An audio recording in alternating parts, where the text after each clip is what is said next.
उत्सव महोत्सव की तरह लगना चाहिए, और वो भी ऐसे समय में जिस दिन आज हम लोग दुनिया के महानतम सम्राट अशोक के जयंती का दिन है आज।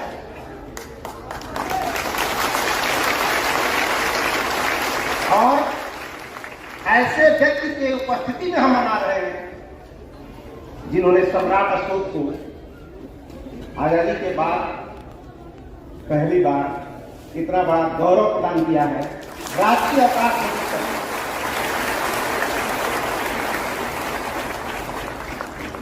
और आज हमारा देश जो सोने की चिड़िया कहलाता है, देश का बच्चा बच्चा बड़े फख्र के साथ तिरंगा लेकर गाता है, झंडा ऊंचा रहे हमारा, विजयी विश्व तिरंगा प्यारा। अगर इस राष्ट्रीय ध्वज से केवल अशोक चक्र निकाल दिया जाए तो शायद यह लाइन गाने का गौरव प्राप्त नहीं मिलेगा। अशोक चक्र तिरंगे में है, इसलिए गाना को हम गा पाते, इसलिए बड़ा ही गौरव का क्षण है। और अशोक को पहचानने में हम लोगों ने बड़ा लंबा समय लगाया। और आज हमारे बीच हम सबके मार्गदर्शक, जिनको मैं व्यक्तिगत तौर पर अपना आइकॉन मानता हूं, बिहार प्रदेश के मुख्यमंत्री नीतीश कुमार जी। इनके पास जो बैलेंस है, इनके बैलेंस का मैं कायल हूं, इनके संतुलन का मैं कायल हूं। पहले बार एक ऐसे इंसान को मैंने देखा कि इनका जो भी निर्णय होता है उसमें स्वाभिमान बहुत लग रहा होता है।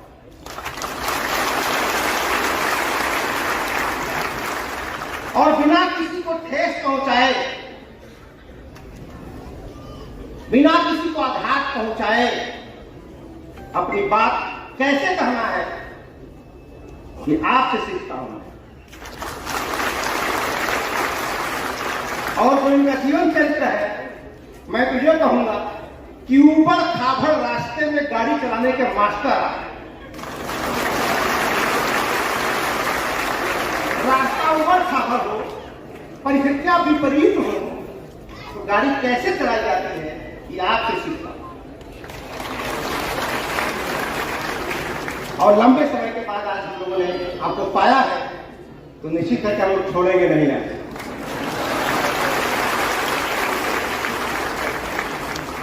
और किसी भी देश, आज हमारे बीच हम लोगों के गुरु राजेंद्र प्रसाद जी, जिनसे हम बहुत सीखते हैं, जो शब्दों का पोस्टमार्टम जो होता है और पोस्टमार्टम पढ़ के जब तथ्य तक पहुंचाते हैं तो निश्चित रूप से आप श्रद्धा के पात्र बन जाते हैं। और हमारे मंच पर आज बैठे हुए हैं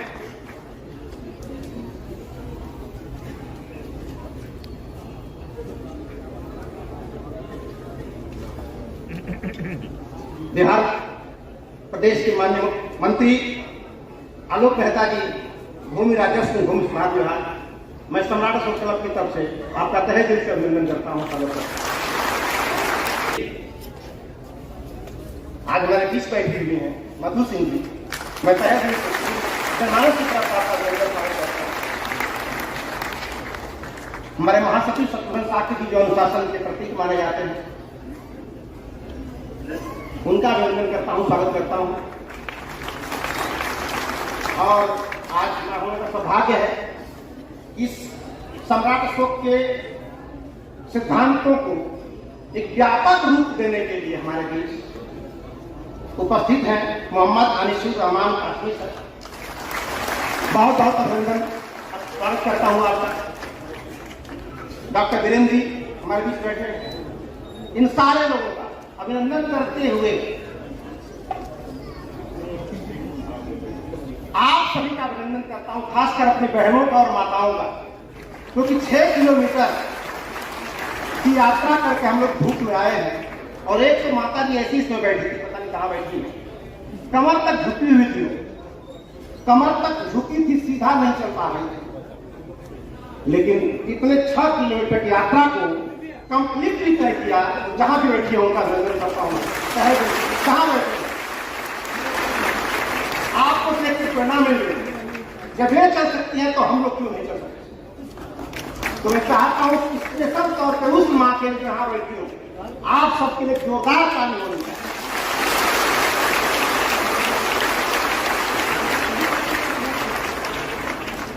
तत्पश्चात उन सारे लोगों का अभिनंदन करता हूँ जिन्होंने इस कार्यक्रम को अपना आर्थिक समय हर तरह का सहयोग देकर के इस उत्सव को महोत्सव बनाने की कोशिश की है। उन सबका मैं तहे दिल से आभारी हूं। साथियों, आज इस महान सम्राट की चर्चा करने के लोग बैठे हुए हैं। सम्राट अशोक कोई चर्चा का विषय नहीं है, क्योंकि दुनिया में जितने सारे लोग हुए वो बोल के महान हो गए और कर के महान होने वाला अकेला सम्राट अशोक है। उन्होंने कर के महान, उन्होंने किया, बोला नहीं। इसलिए किसी भी शासक का शासनकाल 2 तरह का होता है। एक शासन ऐसा होता है जो दैनिक शासन है, यानी जीवन के साथ भी और जीवन के बाद भी। शासन 2 तरह का होता है, जीवन के साथ और एक जीवन के बाद। ऐसा जीवन कि जब तक शासक जिंदा अपने देश के द्वारा जो शासन करता है और जब तक उन देश के शासन करता है तब तक उनका दैहिक शासन माना जाता है। लेकिन उनके नहीं रहने के बाद भी उनके विचारों का प्रवाह जब तक चलता रहता है तब तक उस व्यक्ति का शासन माना जाता है। तो सम्राट अशोक दुनिया में एक ऐसे शासक है जो जीवन के साथ भी और जीवन के बाद भी शासन कर रहे हैं। जब तक वो जिंदा थे अपने देश से शासन किया और दुनिया का कल्याण किया, लेकिन आज वो नहीं है। जब नहीं है फिर भी हमारे देश में जो राष्ट्रीय ध्वज है उसमें चक्र है और जो देश की राजमुद्रा है उसमें अशोक स्तंभ का शीर्ष हिस्सा है। तो इस देश की राजमुद्रा में अशोक स्तंभ और राष्ट्रीय ध्वज अशोक चक्र इस बात का प्रमाण है कि सम्राट अशोक का शासन, उनके विचारों का प्रभाव आज भी देश में चल रहा है। लेकिन अफसोस की बात है कि हम लोगों ने राष्ट्रीय मुद्रा में अशोक स्तंभ को स्वीकार कर लिया, अपना लिया, राष्ट्रीय ध्वज में अशोक चक्र को अपना लिया। तो अशोक चक्र को हमने अपनाया लेकिन अशोक के चरित्र को आज तक नहीं अपनाया। अगर अशोक का चरित्र अपनाते तो शायद हमारे पड़ोसी देश आज हमारे दुश्मन नहीं होते, क्योंकि जिसने पूरी वसुधा को अपना परिवार मान लिया, जिन्होंने ये कह दिया कि समस्त प्रजा हमारी संतान है और संतान जब कह दिया तो क्या बच गया। आप किसी को अपना बेटा स्वीकार कर देते हो तो क्या बच जाता है। अपने बेटे के लिए जो करना है आदमी करता है। तो जब जिस राजा ने पूरी समस्त प्रजा को अपना संतान मान लिया, बोला कि जैसे मैं अपने बेटे को सुखी देखना चाहता हूँ, समृद्ध देखना चाहता हूँ, उस तरह पूरी प्रजा को मैं सुखी देखना चाहता हूँ। और कुछ कहा ही नहीं, ये करके दिखाया था। इसलिए दुनिया में लोक कलाकारी शासन की जो परिकल्पना है वो सबसे पहले सम्राट अशोक ने। और लोक कल्याण, बहुत सारे लोग कहते हैं जन कल्याणकारी करना। सम्राट अशोक जन कल्याणकारी शासक ही नहीं थे, वो लोक कल्याणकारी शासक थे। और लोक कल्याण में जीव जंतु सब आ जाए। और बाद में आजादी के बाद हमारे देश का जो संविधान है एक्चुअल में वो सम्राट अशोक के विचारों का ही दस्तावेज है। और उस विचारधारा को बहुत बैलेंस करते हुए जब जहां भी जरूरत पड़ती है, समाज में कब कैसे उतारना है, उसको कैसे रूप देना है, ये बड़ी ही बुद्धिमानी के साथ हमारे मुख्य अतिथि महोदय नीतीश कुमार जी बहुत ही सभ्यता के साथ उसको आगे बढ़ाने की कोशिश करते हैं। आज हम लोग आप यहाँ बैठे हैं, हमको बड़ी खुशी है एक जमाना था सम्राट अशोक को कोई जानता नहीं था। इसी पाटलिपुत्र राजधानी, हम भारत के लोग हैं, हमको खुद ही सबको पता नहीं था कि पाटलिपुत्र है कहां, इसकी खोज किसने किया? तो भारत के लोगों ने नहीं किया। लंदन में बैठ के इसकी चर्चा अभी राजन सर कर रहे थे, वाडेल साहब लंदन में बैठा व्यक्ति सोच रहा था तो राजधानी कहां है, वो क्लासिकल कैपिटल कहां है। अब कहां खोजो? तो जो दस्तावेज दुनिया में उपलब्ध थे, यात्रियों के, फायाम के, वेलशान के, हिस्टिंग के, उन सारे रिकॉर्डों में गया से दूरी कितनी है, कुशीनगर से दूरी कितनी है, और जगहों से दूरी कितनी है, वो सब लिखा था। और सारी दूरियों के हिसाब से उसने पूरे नपवाया अपने अधिकारियों के माध्यम से, और नपवाने के बाद जब ये तय हो गया कि यही वो पाटलिपुत्र है जहां अशोक शासन करते थे, आपको बताऊं वो लंदन का व्यक्ति अपना पूरा पक्ष निकाल दिया, अब नंगे बदन उस धरती पर सो गया, चाहे किरदार नंगे बदन सो गया उस धरती पर। यही वो धरती है जहां पे अशोक शासन करते थे, किसी के कैपिटल अशोका। ये आस्था है बाहर के देशों के लोगों को। उस पाटलिपुत्र को हमें खोजना था, हमारी ड्यूटी थी, लेकिन दूसरे लोगों ने किया। इसलिए मैं आभारी हूं जेम्स प्रिंसेप का, कनिंघम का, बाइडले जैसे लोगों का, जिन्होंने हम ही को बताया कि हम कौन है, हम ही को बताया कि हम कौन है। इसलिए उस परंपरा को बड़ी सावधानी के साथ बढ़ाया जा रहा है। और सम्राट अशोक क्लब उस महान संस्कृति को कैसे आपस में भाईचारा, आपस में कैसे दूसरे को न्याय है,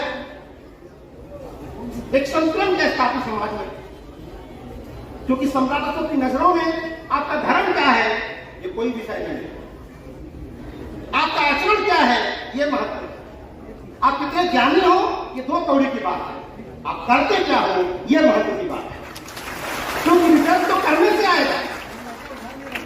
इसीलिए आपके चरण के पुजारी चाहे जितने भी हो, लेकिन अगर आपका आचरण ठीक नहीं है तो आपकी जगह समाज में नहीं जेल में होगी, जेल में होगी। इसलिए बहुत अच्छा लगता है कि जितना संतुलन के साथ माननीय मुख्यमंत्री महोदय, हम लोग मिलते नहीं हैं कभी, लेकिन ऐसे महोत्सव में, लेकिन फिर भी मैं बोलता हूं कि कौन कहता है कि मेरी मुलाकात नहीं होती, हम तो मिलते हैं रोज मगर बात नहीं होती। क्योंकि कार्य बोलता है, कार्य बोलता है। आपने कार्य किया, मैंने सुन लिया, आपने जो किया हमने देख लिया। मिलना कोई जरूरी नहीं है, लेकिन राजकीय अवकाश घोषित करके और आपने जो जयंती में आज उपस्थिति दर्ज की है, सच तो यह है कि हम लोग इस जयंती को दिल से मना रहे हैं। लेकिन इस जयंती को मनाने के होड़ सी लग गई पूरे देश में, होड़ लग गई। ये अलग बात है कि हम लोग दिल से मना रहे हैं और कुछ लोग दल से मना रहे हैं। ये अलग बात है कि हम लोग दिल से मना रहे हो, सब लोग दल से मना रहे हैं। और ये भीड़ लाइव नहीं गई है, ये भीड़ आई है, आई है। मंच कैसे बनेगा ये भीड़ की जिम्मेदारी है, और मेरी क्या है।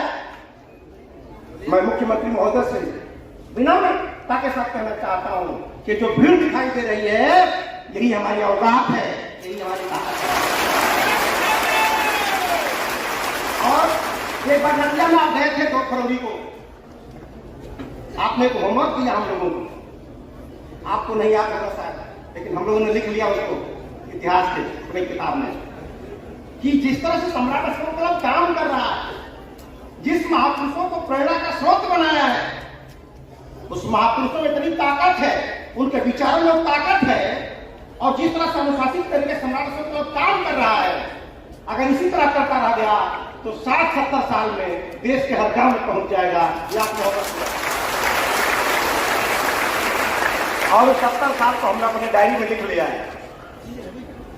और आपने कहा था कि सम्राट अशोक क्लब संगठन छोटा भले हो सकता है,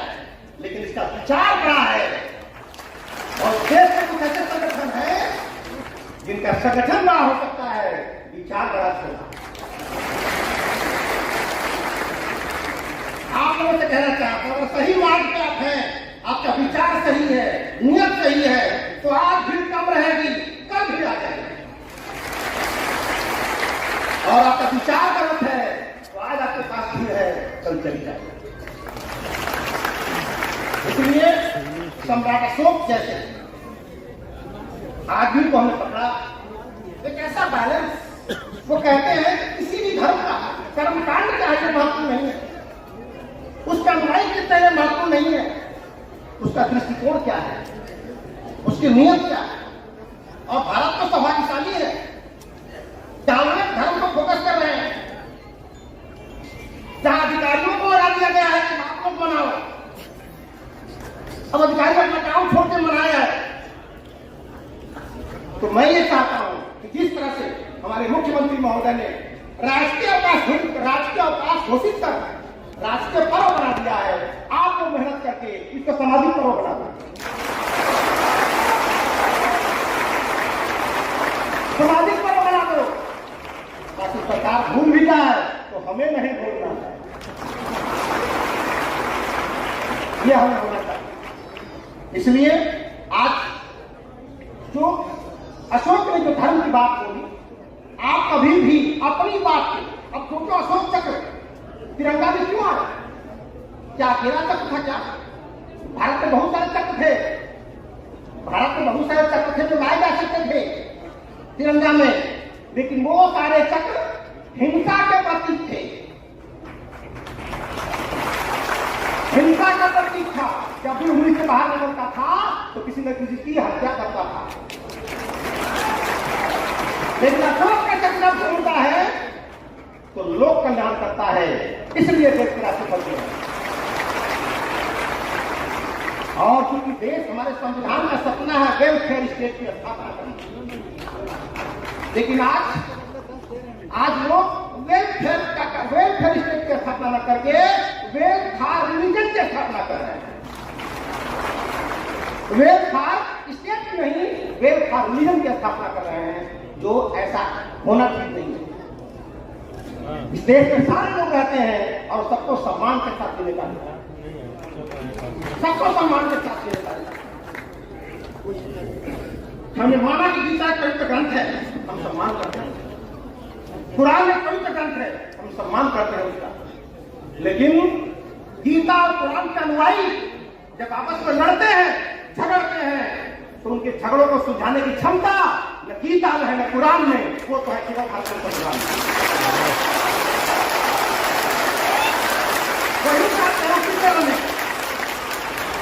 और आप सब भाग्यशाली हो, हम सब खुशकिस्मत हैं कि हम संविधान मंच पर आकर उसकी पूजा करें। शायद सम्राट अशोक क्लब पूरे भारत का पहला ऐसा संगठन है जिन्होंने मंचों पर लाके संविधान पर किया है। जबकि आजादी के समय में ही ये काम हो जाना चाहिए।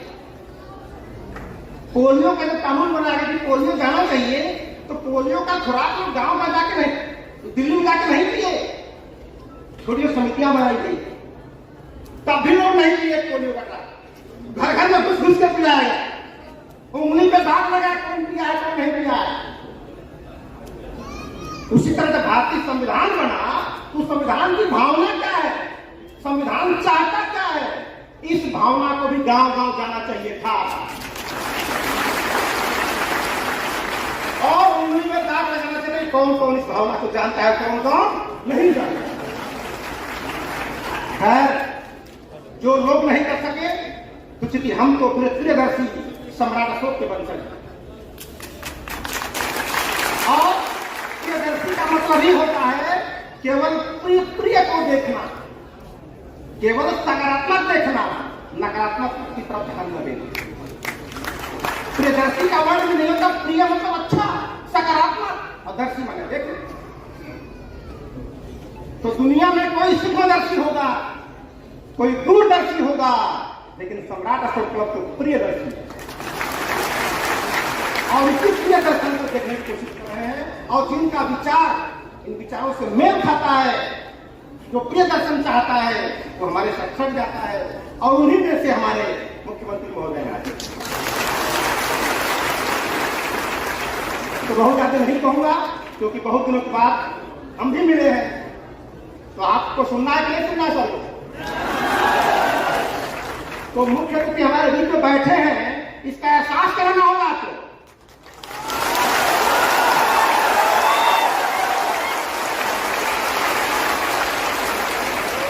जोरदार